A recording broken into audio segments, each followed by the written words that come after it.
Hello बच्चों, let's read the question. Question says let P equal to matrix given है हमें 3 minus 1 2 2 0 alpha 3 minus 5 0 यार alpha जो है वो बिलोंग कर रहा है किसको आर को. सपोज दैट Q यहाँ पे दिया हुआ है matrix of Q I J is a matrix such that P Q equal to यहाँ पर क्या है के आई. क्लियर है बच्चों. फर्दर यहाँ पे देखो के किसको बिलोंग कर रहा है आर को और के जो है वो है नॉट इक्वल टू जीरो. आई हमारे पास आइडेंटिटी मैट्रिक्स है ऑर्डर 3 और Q23 इक्वल टू हमें गिवन है -k/8. ठीक है. और हमें फाइंड करना है एंड डिटर्मिनेंट Q जो है वो दिया हुआ है k²/2. देन हमें फाइंड करना है यहाँ पे वैल्यू ऑफ अल्फा के है ना. तो फर्स्ट ऑप्शन में alpha equal to zero k equal to 8 four alpha minus k plus 8 equal to zero. Determinant of P adjoint of Q equal to 2⁻9 and determinant of Q adjoint of P equal to 2⁻30. तो solve करते हैं बच्चों question को. इस question के लिए जो की कॉन्सेप्ट है वो देख लेते हैं पहले. की कॉन्सेप्ट इसमें हम यूज़ करेंगे बच्चों एक तो यहाँ पे अगर हमारे पास कोई मैट्रिक्स है ए है ना. ठीक है. जो कि यहाँ पे ए इज अ मैट्रिक्स ऑफ है ना ऑर्डर एन क्रॉस एन. ठीक है. तो यहाँ पे ये हमारे पास एक मैट्रिक्स है. क्लियर है. तो एडजॉइंट ऑफ जो ए का डिटर्मिनेंट होगा वो डिफाइन हो जाएगा determinant of A raise to n-1 से. ठीक है बच्चों. सेकेंड चीज़ अगर हम बात करें यहाँ पे तो ए इनवर्स जो है वो हमारा किस तरह से डिफाइन होता है adjoint of A upon determinant of A से. ठीक है. और ये जो एडजॉइंट ऑफ ए है एडजॉइंट ऑफ ए जो है ये हमारा डिफाइन होता है यहाँ पर कुछ इस तरह से.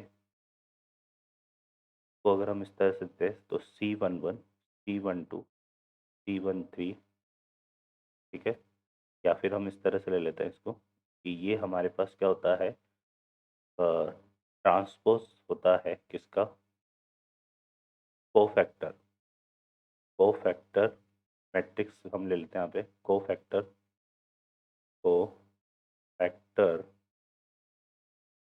Of matrix A. ठीक है. मैट्रिक्स ए के एलिमेंट से जो कोफैक्ट के एलिमेंट की जो कोफैक्टर मैट्रिक्स है उसका ट्रांसपोज लेने पर जो मैट्रिक्स आता है उससे क्या आता है एडजेंट ऑफ ए. और ये कोफैक्टर मैट्रिक्स ऑफ ए को हम कैसे फाइंड करेंगे यहाँ पे वो देख लेते हैं. तो क्वेश्चन में चलते हैं. देखो पी हमें गिवन है. पी यहाँ पर हमें गिवन है 3 - 1 - 2 3 - 1 - 2 2 0 अल्फा 2 0 अल्फा और 3 - 5 0 3 - 5 0. ठीक है. अब क्वेश्चन में हमें एक रिजल्ट गिवन है यहाँ पे P into Q equal to K into I. I हमारे पास 3 × 3 का मैट्रिक्स है. तो यहाँ पे हम क्यू को कैसे डिफाइन कर सकते हैं. क्यू हमारा हो जाएगा के इंटू आई अपॉन पी. मतलब ये हमारा क्या हो जाएगा पी इनवर्स. ठीक है ना. क्लियर है. तो इसको हम डिफाइन कर सकते हैं कि ये क्या हो जाएगा एडजेंट of P upon determinant of P तरह से आ जाएगा. ठीक है बच्चों. अब हम एडजेंट ऑफ पी की बात करेंगे तो उसके लिए हम इसके कोफैक्टर निकालेंगे. कोफैक्टर क्या होंगे तो C11 हम निकालेंगे. C11 कैसे निकलेगा. ठीक है. 3 के कोरस्पॉन्डिंग रो और कॉलम को हाइड करेंगे और यहाँ पे 1 1 आ रहा है तो यहाँ पे ये फार्मूला होता है C equal to -1 raise to i + j MIJ. MIJ जो है यहाँ पे वो क्या है माइनर है. मतलब जैसे इसका माइनर जो है वो क्या आ जाएगा 3 के कोरस्पॉन्डिंग निकालेंगे तो ये डिटर्मिनेंट ले लेंगे 0 अल्फा -5 0. तो ये हमारा बनेगा 0 × 0 0 जाएगा और ये -5 अल्फा. तो यहाँ पे कितना जाएगा बच्चों 5 अल्फा. और चूंकि -1 रेस टू 1 + 1 आएगा तो वो पॉजिटिव आएगा तो C11 हमारा ये बनेगा. फिर हम C12 निकालेंगे तो ये जो -1 है इसके कोरस्पॉन्डिंग रो और कॉलम को हाइड करेंगे तो ये हमारा क्या बनेगा देखो इसके कोरस्पॉन्डिंग रो को और कॉलम को हाइड करेंगे तो 2 इंटू क्या आएगा 0, तो वो तो 0 हो गया। और 3 इंटू अल्फ़ा 3 अल्फ़ा तो माइनस का 3 अल्फ़ा, और एक माइनस आगे आएगा क्योंकि यहाँ पे -1 कितना करेंगे हम 1 + 2, तो वो -1 इंटू -3 अल्फ़ा आएगा, तो ये कितना बन जाएगा बच्चों 3 अल्फ़ा। ऐसे C13 निकालेंगे। C13 निकालने के लिए इसके कॉरस्पॉन्डिंग रो और कॉलम को हाइड कर लेंगे। इसके कॉरस्पॉन्डिंग रो और कॉलम को हाइड करेंगे तो 2 इंटू -5 आएगा। 2 इंटू -5 कितना हो जाएगा हमारे पास -10, और 3 इंटू 0 0, तो यहाँ पे -10 बन रहा है। अब चूंकि ये कौन सा एलिमेंट है हमारे पास, ये एलिमेंट है हमारे पास कितना 1 3 है ना 1 3, तो यहाँ पे 1 + 3 4 बनेगा, तो ये आ जाएगा हमारे पास सिंपली इक्वल -10 के। फिर हम यहाँ पे क्या ले लेंगे C21 निकालेंगे। C21 निकालने के लिए जो है हम ये जो सेकंड एलिमेंट है ना, इसके कोरे सेकंड रो का जो फर्स्ट एलिमेंट है, इसके कॉरस्पॉन्डिंग रो और कॉलम को हाइड करेंगे। तो इसको हाइड करेंगे तो यहाँ से कितना आ रहा है, यहाँ से आएगा -1 इंटू 0, और 0 जाएगा, और -5 इंटू -2 तो 10, तो 0 -10 कितना आएगा -10, और -10, और ये 2 की 2 बने हैं तो ये कितना बनेगा नेगेटिव आएगा, -10, और ये मेन का कितना जाएगा +10। ठीक है बच्चों, ये आ जाएगा हमारे पास। फिर हम निकालेंगे C22 मतलब इसके कॉरस्पॉन्डिंग रो और कॉलम को हाइड करेंगे तो 3 इंटू 0 और 3 इंटू -6 है ना, सॉरी 3 इंटू -2 तो -6, तो 0 -6 से तो 0 हो जाएगा, और 2 + 2 4 हो जाएगा, तो ये हमारे पास 6 ही आएगा। ठीक है ना, क्योंकि -1 × 4 तो 1 बनेगा। फिर हम यहाँ से निकालेंगे C23 मतलब थर्ड सेकंड कॉलम और थर्ड रो को हाइड करेंगे, तो रिमेनिंग हमारे पास क्या बनेगा 3 -1 और 3 -5, तो ये कितना बन गया -15 है ना, -15, और ये हो जाएगा +3, तो ये आएगा माइनस का कितना हमारे पास 12, और ये -1 × 2 + 3 करेंगे तो वो नेगेटिव आएगा, तो ये आ जाएगा इक्वल टू 12 के। ठीक है बच्चों, फिर इसी तरह से हम निकालेंगे यहाँ पे C31 मतलब थर्ड रो का फर्स्ट कॉलम को हाइड करेंगे, तो ये आएगा -1 इंटू अल्फ़ा है ना, ये हमारा क्या बनेगा -1 इंटू अल्फ़ा माइनस अल्फ़ा, और 0 इंटू -2 0, तो माइनस अल्फ़ा आ गया, और 3 + 1 4 होगा, तो ये हमारा माइनस अल्फ़ा ही आएगा। ठीक है बच्चों, फिर हम जो है यहाँ पे क्या निकालेंगे C32 जो है हम करेंगे यहाँ पे, तो C32 मतलब सेकंड रो सेकंड कॉलम और थर्ड रो को हाइड करें, यहाँ पे 3 अल्फ़ा, ये बनेगा 3 अल्फ़ा, और ये कितना बन जाएगा +4, ठीक है, और ये नेगेटिव आएगा तो -3 अल्फ़ा और -4 आ जाएगा। ठीक है बच्चों, और फिर हम जो है यहाँ पर लेंगे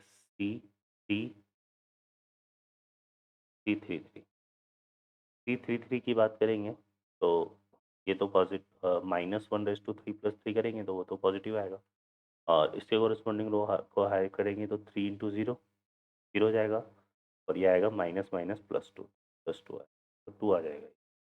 ठीक है बच्चों, तो यहाँ से अगर हम अब निकालें adjoint of A adjoint of B, तो देखो ये हमारा किस तरह से डिफाइन हो, देखो यहाँ पे फर्स्ट रो तो ये बनेगी है ना, और हमें इसका ट्रांसपोज भी लेना है। ट्रांसपोज लेना है तो ट्रांसपोज में क्या होता है, ये जो कॉलम है ना, ये रो बन जाएगा, और जो रो है वो कॉलम बन जाएगा, तो यहाँ से क्या आएगा बच्चों 5 अल्फ़ा 10 माइनस अल्फ़ा, फिर यहाँ पे आएगा 3 अल्फ़ा 6 -3 अल्फ़ा -4 है ना, और यहाँ पे -10 12 और 2, तो यह आ जाएगा हमारे पास एडजॉइंट ऑफ क्या आ जाएगा। और एक हमें डिटर्मिनेंट ऑफ पी चाहिए। डिटर्मिनेंट ऑफ पी मतलब इसका डिटर्मिनेंट निकालेंगे, तो ये इसको सॉल्व करेंगे, तो यहाँ पे 3 इंटू यहाँ पे 0 इंटू 0, ये बनेगा 0, -5 अल्फ़ा तो प्लस अल्फ़ा आ जाएगा, तो ये आ जाएगा 15 अल्फ़ा, फिर -1 के कॉरस्पॉन्डिंग करेंगे तो 2 इंटू 0, तो ये तो 0 हो गया, और ये आ जाएगा, तो ये आ जाएगा कितना यहाँ पे यहाँ से देखो 3 इंटू अल्फ़ा, तो ये माइनस और एक ये माइनस मिलेगा यहाँ पे, -1 माइनस माइनस प्लस हो जाएगा, तो ये -3 अल्फ़ा आएगा। और -2 के कॉरस्पॉन्डिंग सॉल्व करेंगे तो यहाँ से हमारे पास क्या बनेगा, -10, ठीक है। -10 क्या आ जाएगा, और यहाँ पे -2, तो ये कितना हो जाएगा, +20। तो ये आ रहा है बच्चों कितना, 12 अल्फ़ा +20, ठीक है। ये हमारे पास आ रहा है। अब हम देखें यहाँ से, तो ये हमारे पास हो गया।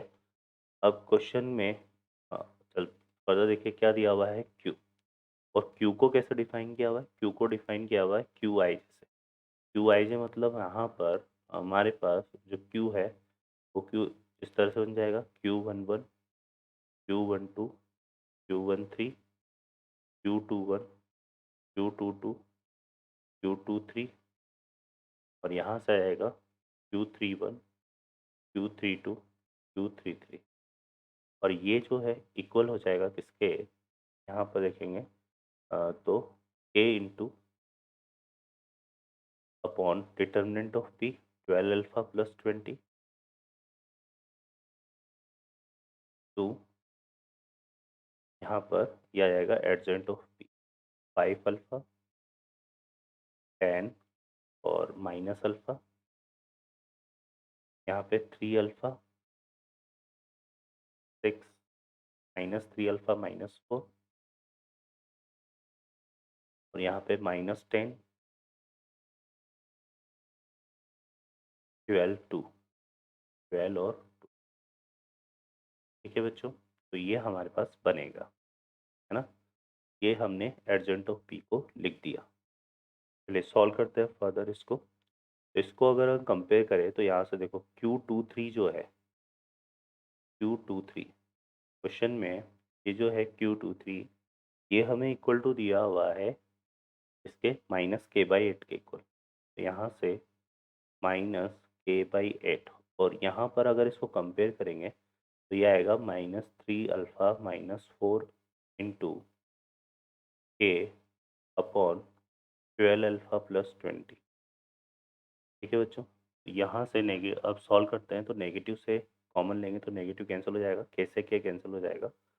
और यहाँ से अगर हम 2 को कॉमन ले लें तो यहाँ पे हमारे पास क्या आ जाएगा, यहाँ 4 बचेगा, 2 से 8 कैंसिल हो जाएगा 4 टाइम। देखो ये बनेगा 3 अल्फ़ा +4 2, तो उस तरफ मल्टीप्लाई होगा 4 इक्वल टू, और यहाँ पे कितना आएगा 6 अल्फ़ा +10, ठीक है। कैसे कि हमने कैंसिल कर दिया। तो सॉल्व करते हैं तो ये आएगा 3 4 जा 12 अल्फ़ा, 12 अल्फ़ा -6 अल्फ़ा, तो यहाँ से रिमेनिंग बचेगा 6 अल्फ़ा। और ये 4 4 जा 16 होगा, है ना। 4 4 जा कितना हो गया 16, यहाँ पे 10 है, तो ये हमारे पास ये जो है कितना बनेगा -6। तो इम्प्लाइज दैट अल्फ़ा की वैल्यू कितनी आ रही है बच्चों, -1, ठीक है ना। अल्फ़ा की वैल्यू क्या आ रही है हमारे पास, -1 आ रही है ना। तो ये अल्फ़ा की वैल्यू आ गई। अब हमें के की वैल्यू और चाहिए, तो हम इसी रिजल्ट को काम में लेते हैं। यहाँ पर डिटर्मिनेंट ऑफ यहाँ पे क्या दिया हुआ है, पी क्यू इक्वल टू, ठीक है, पी क्यू इक्वल टू हमें गिवन था के आई। अगर हम इसमें डिटर्मिनेंट ले लें बोथ साइड तो ये बनेगा determinant of P, determinant of Q equal to ना, और determinant of P, determinant of Q equal to K into I. यहाँ पे determinant of K into I आएगा। आई हमारे पास 3 क्रॉस 3 का मैट्रिक्स है, तो ये के क्यूब हो जाएगा, और यहाँ पे डिटर्मिनेंट ऑफ आई आ जाएगा। डिटर्मिनेंट ऑफ आई की वैल्यू तो 1 ही होगी, है ना, क्योंकि आइडेंटिटी मैट्रिक्स का डिटर्मिनेंट 1 होता। तो ये आ जाएगा के क्यूब। अब डिटर्मिनेंट ऑफ पी हमने निकाला था, तो वो कितना आता है 12 अल्फा +20, 12 अल्फा +20, और डिटर्मिनेंट ऑफ क्यू की जो वैल्यू है वो हमें गिवन है a²/2। यहाँ पे यूज़ करते हैं इसको, तो ये हो जाएगा कितना, a²/2 equal to A cube. Solve करते हैं तो इससे ये कैंसिल हो जाएगा, है ना। यहाँ से 10 अल्फा +20, है ना, इक्वल टू कितना आ रहा है, क्या आ रहा है, तो हमारे पास सॉरी 6 अल्फा +10 इक्वल टू क्या आ रहा है बच्चों, के आ रहा है, ठीक है। के की यहाँ से अल्फ़ा की वैल्यू क्या है -1, यहाँ पुट कर देते हैं, तो ये आएगा -6 + 10 = के। तो जो के की वैल्यू है वो कितनी आ गई बच्चों 4। तो के की वैल्यू 4 आ रही है और अल्फ़ा की वैल्यू क्या आ रही है -1। ठीक है, नाउ चेक द ऑप्शन, है ना। फर्स्ट ऑप्शन में दिया हुआ है अल्फ़ा = 0, के = 8, तो ये तो करेक्ट होगा नहीं। यहाँ पे देखो 4 अल्फ़ा, तो अल्फ़ा की वैल्यू क्या है बच्चों -1 है और के की वैल्यू हमारे पास कितनी आई थी, के की वैल्यू आ रही थी कितनी, के की वैल्यू आ रही है 4, के की वैल्यू 4 आ रही है। यहाँ से पुट करते हैं -4 + 8, है ना। तो ये कितना हो गया, ये हो गया -4 तो ये 0 आ रहा है, मतलब हमारा बी ऑप्शन जो है करेक्ट हो गया। ठीक है, अब आप बात करते हैं डिटर्मिनेंट ऑफ, है ना, पी इंटू एडजेंट ऑफ क्यू। तो सी ऑप्शन को चेक करते हैं। यहाँ पे हमें क्या निकालना है, determinant of P into एडजेंट of Q, है ना। तो इसको हम लिख सकते हैं determinant of P and determinant of एडजेंट of Q, है ना। क्यू हमारे पास 3 × 3 का मैट्रिक्स है, तो इसको हम क्या लिख सकते हैं, डिटर्मिनेंट ऑफ क्यू स्क्वायर। ठीक है बच्चों, तो ये आ जाएगा हमारे पास, है ना। क्लियर है। अब पी की बात करें तो डिटर्मिनेंट ऑफ पी, यहाँ पे हमारे पास कितना था, डिटर्मिनेंट ऑफ पी की बात करें तो पी था हमारा कितना 12 अल्फ़ा + 20, है ना। डिटर्मिनेंट ऑफ पी जो है वो 12 अल्फ़ा + 20 था, 12 अल्फ़ा + 20। अल्फ़ा की वैल्यू -1 है, तो डिटर्मिनेंट ऑफ पी कितना आ जाएगा, यहाँ पे -1 पुट करेंगे तो -12 + 20 कितना आ रहा है 8। और डिटर्मिनेंट ऑफ क्यू की बात करें तो ये था हमारा कितना, के स्क्वायर बाई, दिया हुआ था कितना, के² 2, है ना। तो के² 2 गिवन है और के की वैल्यू कितनी थी 4, तो 4 का स्क्वायर आएगा ये, 4 का स्क्वायर कितना हो गया 16/2, तो ये आएगा 8। तो ये आ रहा है कितना, 8 का स्क्वायर आ रहा है ये, है ना। ठीक है, ये 8, सॉरी 8 का क्यूब आ रहा है ना। तो यहाँ से अगर हम देखें तो determinant of P determinant of Q square, है ना। ये रिजल्ट हमारा आ रहा है 8 × 8² मतलब 8³ 8³ को क्या लिख सकते हैं, तो ये बनेगा 2⁹9, है ना। तो ये हमारा सही हो रहा है। ठीक है, तो यहाँ पर क्या दिया हुआ है हमारा, देखो 2⁹9 की बने, तो सी ऑप्शन करेक्ट हो जाएगा। एक हमें determinant of Q एडजेंट of P निकाल, यहाँ से हम निकाल लेते हैं determinant of Q एडजेंट of P. ठीक है बच्चों, तो ये हो जाएगा डिटर्मिनेंट ऑफ क्यू इंटू, ये पी जो है 3 × 3 का मैट्रिक्स है, तो डिटर्मिनेंट ऑफ पी का स्क्वायर। और हमने देखा यहाँ पे डिटर्मिनेंट ऑफ पी हमारा 8 आ रहा था, तो वही ये भी वैसे ही बन रहा है 8 का स्क्वायर। और डिटर्मिनेंट ऑफ क्यू हमारा जो है वो कितना आता 8, है ना। तो ये भी हमारा क्या बन रहा है 2⁹9 ही बनेगा। ये बच्चों, अब ये भी 2⁹9 बन रहा है, तो इसका मतलब यहाँ पे हमारे पास क्या दे रखा है इसने 2⁻13, तो ये तो रॉन्ग हो जाएगा। तो करेक्ट आंसर हो जाएंगे बी और C are the correct answer. Okay बच्चों, I hope you understand well, best of luck, thank you.